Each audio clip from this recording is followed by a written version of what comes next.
Hi, my name is Jim Collins, Head of Business Development here at Kestra Financial. Thank you for joining us on today's Fail Thee Well podcast. We focus on talking to successful advisors and learning about the challenges, the mistakes, and the failures that they may have experienced as they've grown their practices. I'm joined by Jason Priebe of Magnetic North. I want to say a quick hello to Jason. Nice to meet you. Yeah, thanks so much for joining us today. And as we've talked about in the past, today's episode focuses on successful advisors like Jason and his practice at Magnetic North, but learning about the human side as he's grown the practice, the challenges he's faced, the obstacles he's overcome, and we're really excited to learn more about his story as he's grown Magnetic North. And one thing I'll share, Jason, as we get started here and want to learn a lot more about your story and your practice certainly, is I would freely admit that I've made a lot of mistakes along the way to get to where I am. Probably the biggest one was I thought I could do what you do on a daily basis. I thought I could be a financial advisor. That is something I really was interested in, probably for the wrong reasons, if I'm being honest. I thought it was a great way to earn a bunch of money and take care of people and work with clients and help them secure their financial futures. And what I realized as I went down that path is I wasn't a great fit for that, if I'm being really honest. So made a lot of stumbles and miscues along the way, but I'm thankful that at one point along the way, I was able to meet someone who really pointed me in the direction of the human side of our business, which really attracted me to recruiting great advisors and successful teams, obviously like yours here at Kestra. And I'm just so interested, and we're all interested to learn a little bit more about your story of Magnetic North and to share some of those lessons that you may have learned over the years. That's what we're here for today, so really appreciate you being here. Absolutely. Thanks for having me on. Got to go back right to the intro. Fail thee well. And then right off the bat, I'm like, nice to meet you, as if we've never met before. That's awesome. But I think that really leads into what you wanted us to talk about today, which is, you mentioned, hey, I used to try and be an advisor, wasn't my fit. Yeah. And I think that's one of the biggest things with being advisors, like, man, we always feel like we're failing to a certain extent because the business is constantly changing. There's rules constantly changing. The markets are constantly changing. And it always feels like you're never just quite right. You're always just a little bit wrong. Mm-hmm. And so it's learning to be like, hey, it's okay to not be perfect or right 100% of the time. It really comes down to communication, right? Yeah. I think our biggest thing in our business is, are we there for our clients and are we communicating?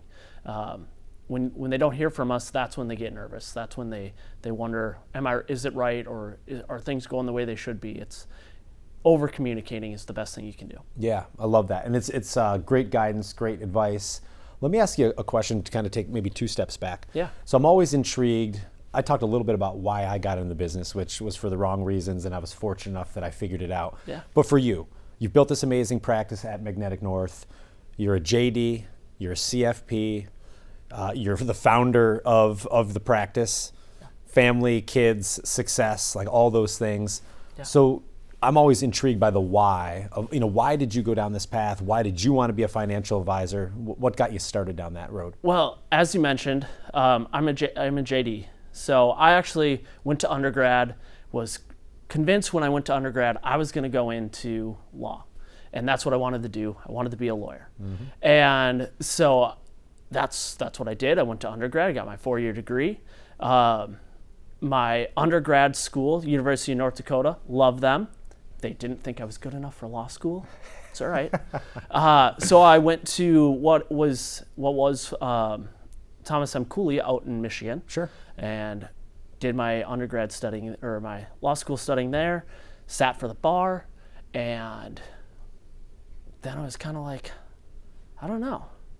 This looks like a lot of hours I got to put in, and a lot of working for somebody else. Mm-hmm. And my father was actually in this business and started the practice, and he had always kind of been like, hey, you should look at this. I think you'd be a good fit for it. And I was like, no, I'm going to carve my own path.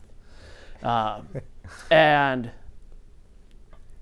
after law school, I had, personal story.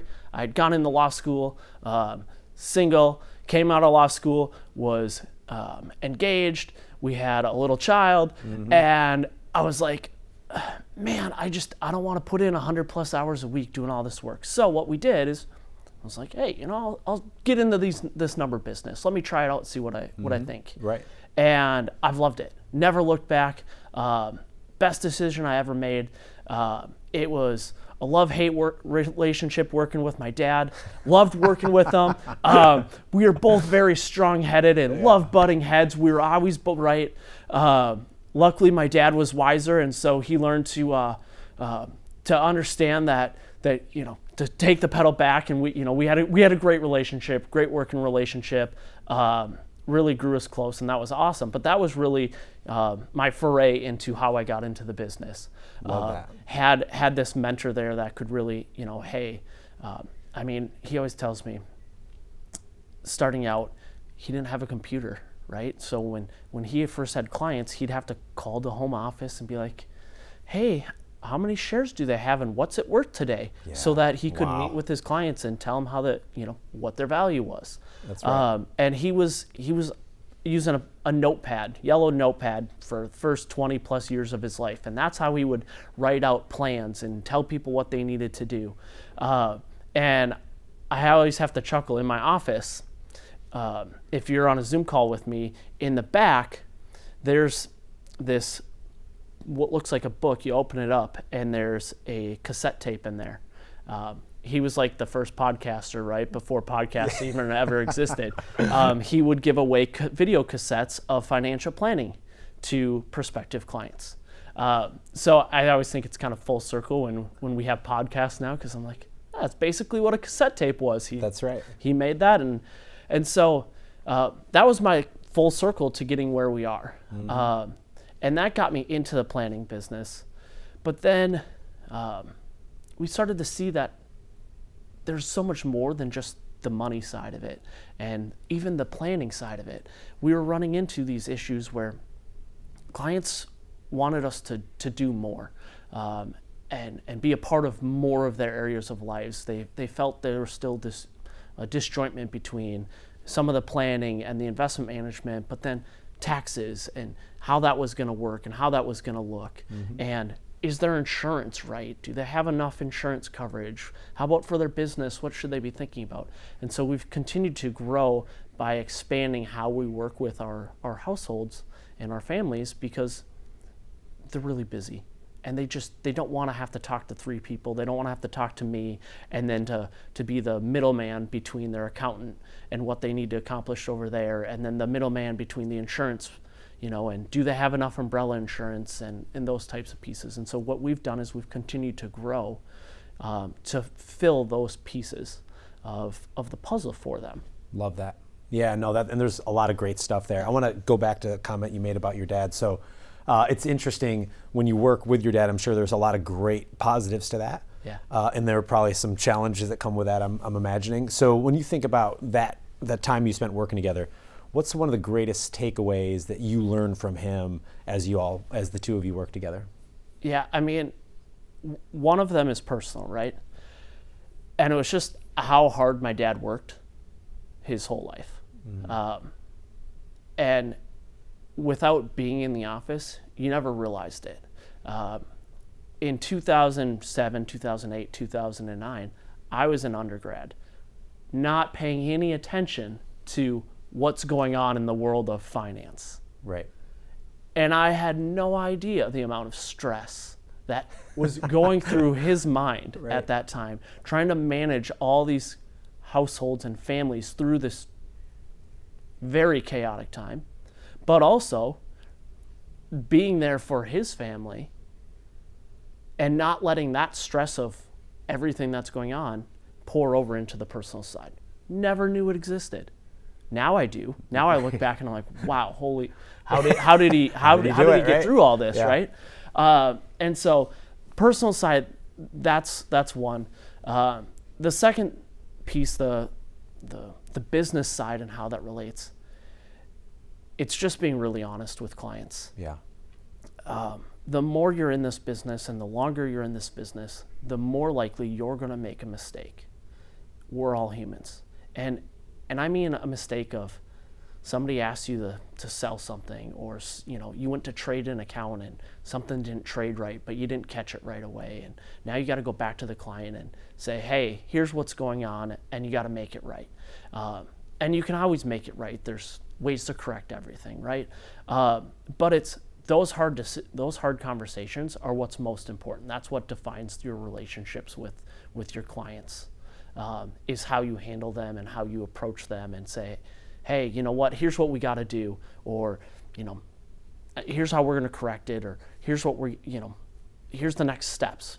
But the more upfront and the more you have interactions and conversations with your clients about those things, when you'd otherwise just as soon, try and just get it done and, not let everyone know that, hey, I made another mistake. Or even sometimes it's as simple as planning mistakes, right?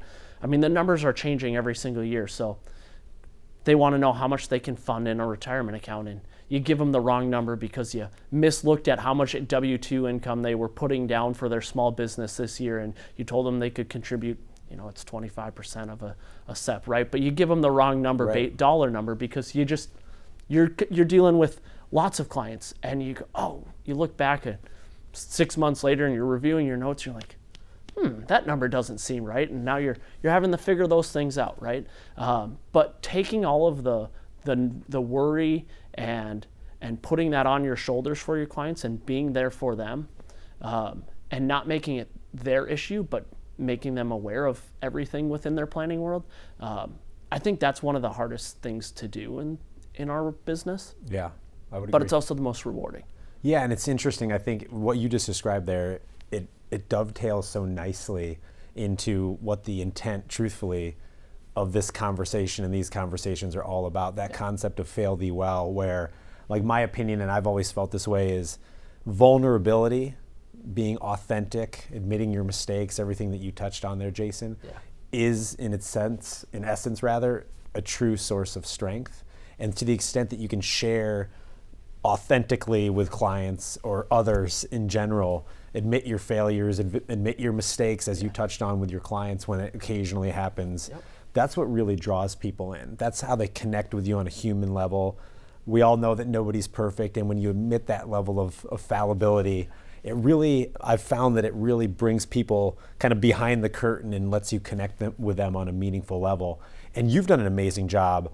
Obviously, you're very entrepreneurial by nature. You want to provide a whole suite of solutions for your clients, which, as you touched on, there's a lot of burden that comes with that, certainly. Yes. So, like, when you think about your clients that you're taking care of, what's one of the things that really keeps you up at night as you continue to grow Magnetic North in the practice?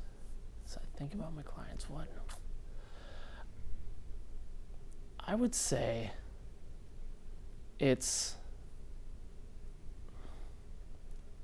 think the hardest thing with clients and families that we work with, and I think we're that same way, is running a balance between present and future. Mm-hmm.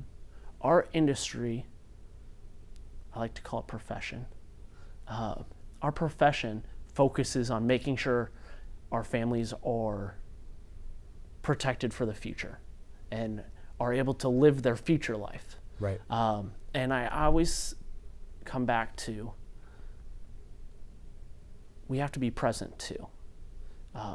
And sometimes it's not always saving the next dollar. Sometimes it's convincing them to spend that dollar today. Right. And I think that's a hard concept to do. Even on our own personal world, right?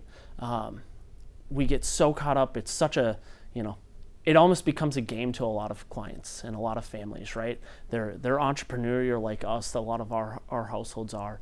And they love one of the best things, you want to see somebody light up, it's in our meetings, and you show them the net worth history of how much their net worth has grown over the course of 5 years or however much history we've had. It can go way back. And they're like, oh yeah, I did that. That's me, right? Like, wow, that's impressive. Because sometimes in the day you forget how much you're really doing and how much you're impacting. And then you get to the point where they just want to keep going for the future, even though a lot of times the future is now. Yeah. And convincing them that it's okay to spend and it's okay to spend that money. Telling somebody that wants to go to Europe that don't fly in coach. Like, you can afford to fly first class, right, and not be be that much better when you get over there and ready to go for your vacation. Right. To help the grandkids out.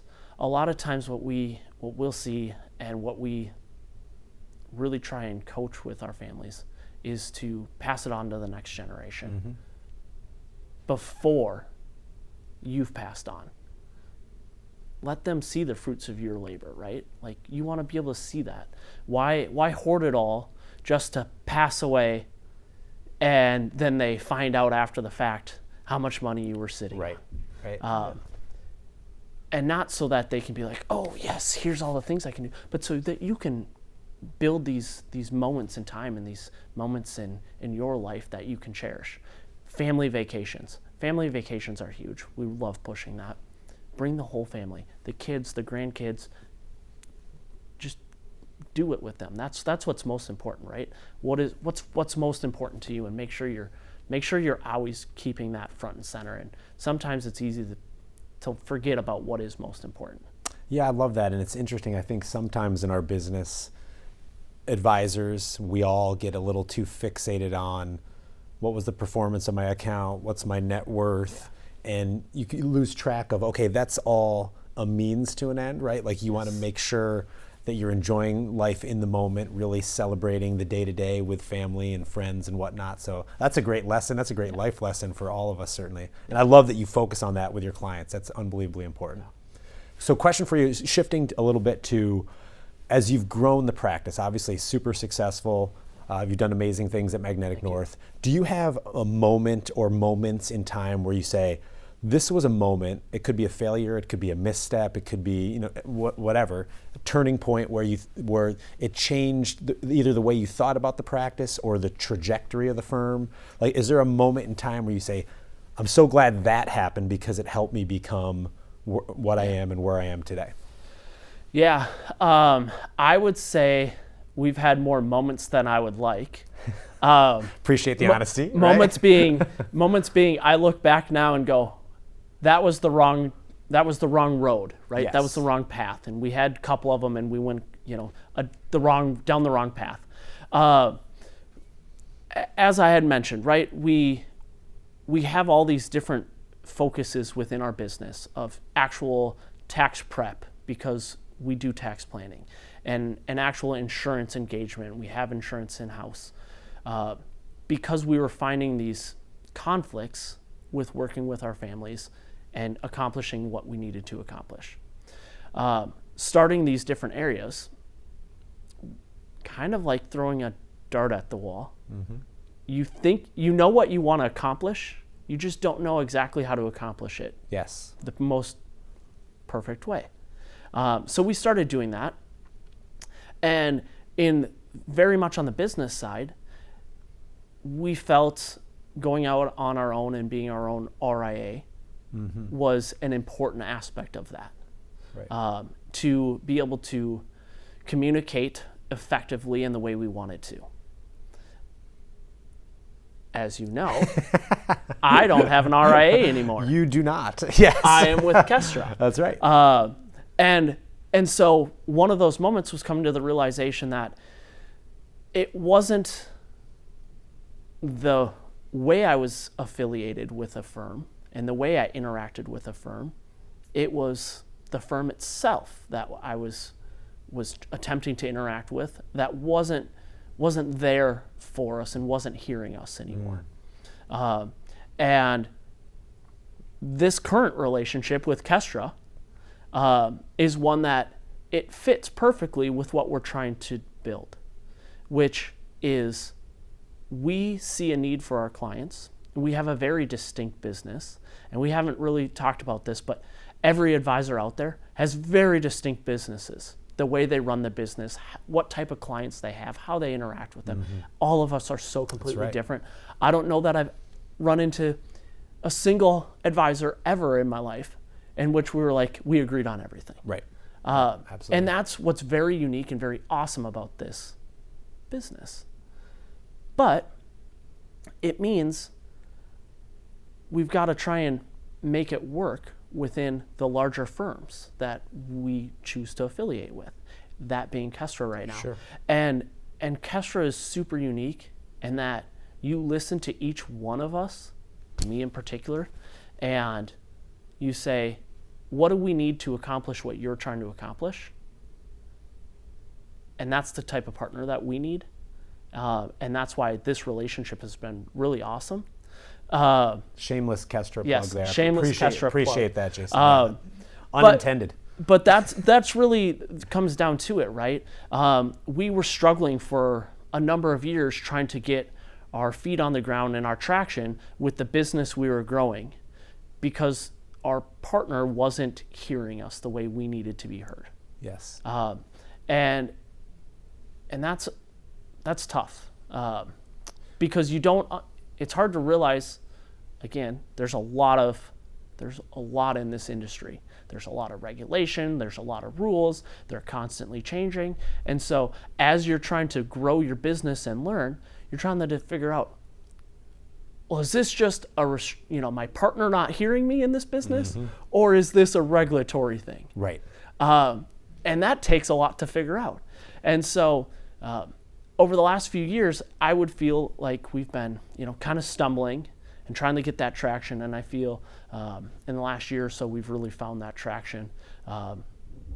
And now it's really, we don't have that, we're not butting heads.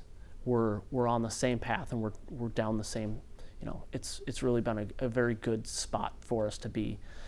We can focus directly on our families and what we need to accomplish there without feeling like, oh shoot, we can't do this or we can't do that because we're restricted from how we want to do something. I love that. Thanks for sharing that. And I think it goes back to something you touched on earlier, that idea of communication with clients, how unbelievably important that is.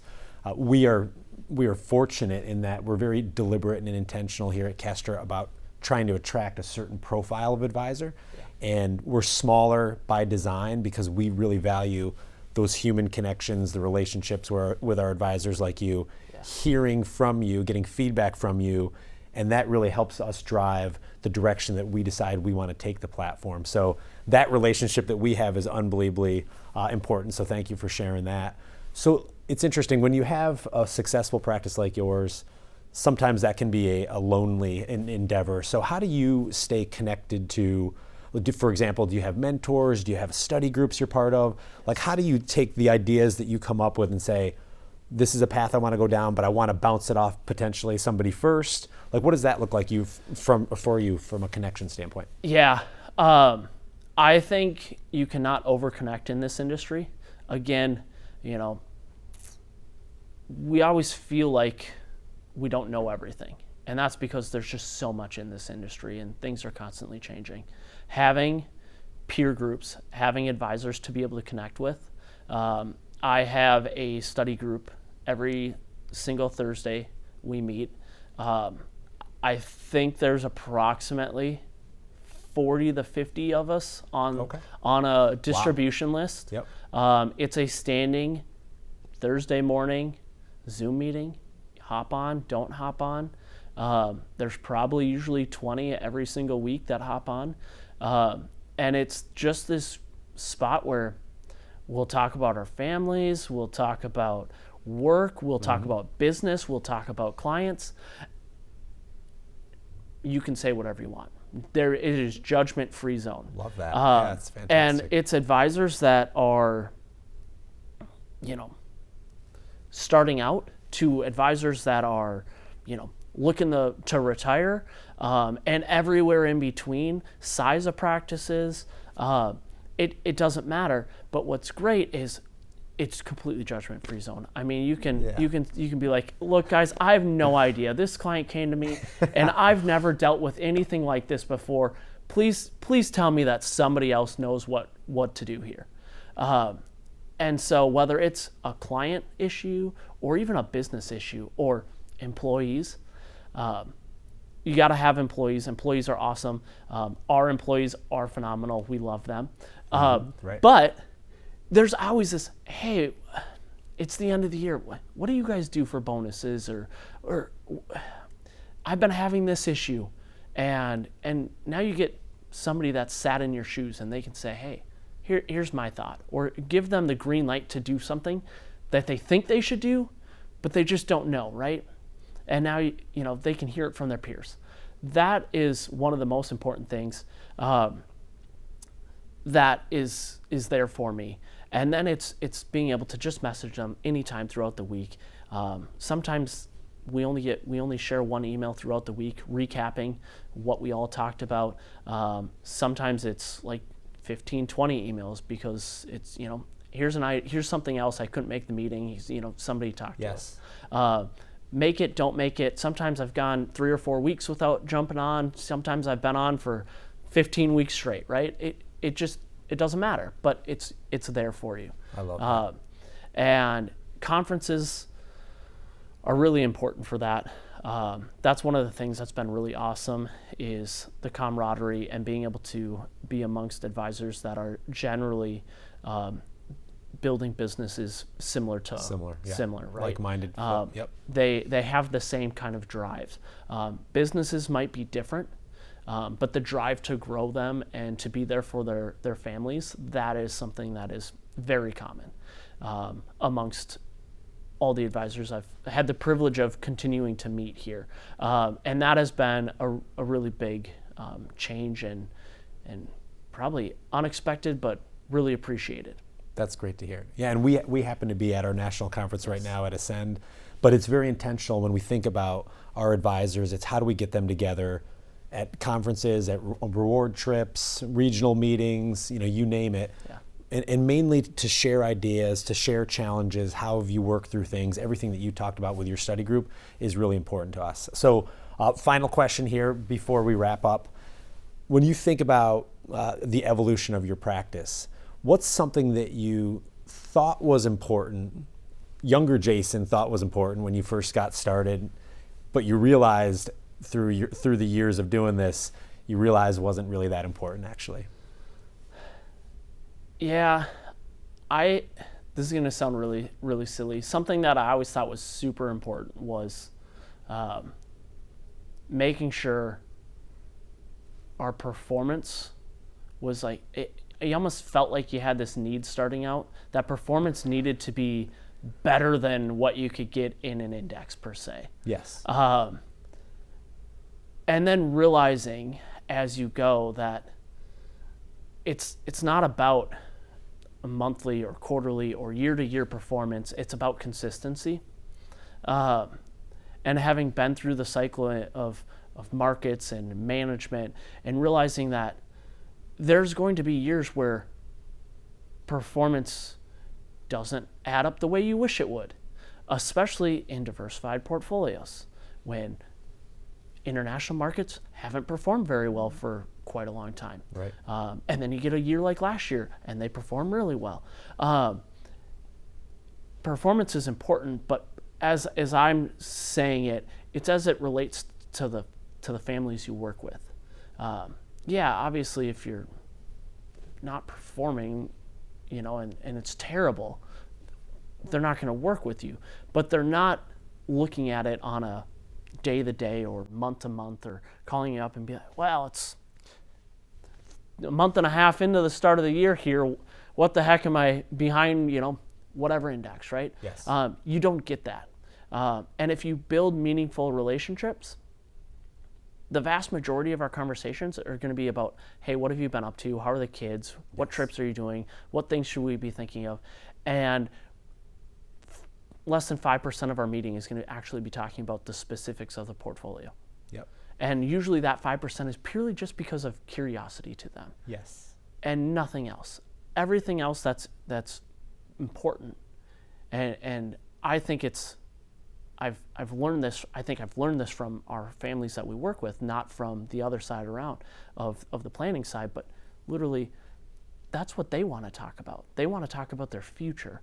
And as long as we're accomplishing their future, they don't want us to sit there and focus on all the work we do on the backside, because that's all the performance is. That's all investment managers. It's on the backside. They don't care about that. They don't want it. That's why they have us. They want to talk about what they care about, which is all the things they're going to do. Exactly. And then you touched on that earlier, that idea that the money is meant to be able to provide all those other amazing things in their lives rather, that are meaningful to them, family and friends and trips and vacations. And that's such an important, like if you're leading with performance and numbers and that becomes the majority of your conversation, then I agree with you. It feels like you're missing the mark. So thanks for sharing that. When we meet with our clients and bring in a prospect, we go through this kind of a spiel as to how we work and think with our families. One of those is I write out the word form, F-O-R-M. And F is for family. O is for, wow, now I'm going to blank on it.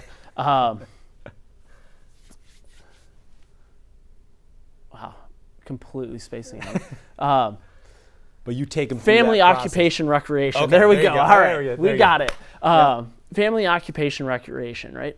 Mm-hmm. And those are the how. Those are the most important things in our family's lives. And the M is money, and it's the why.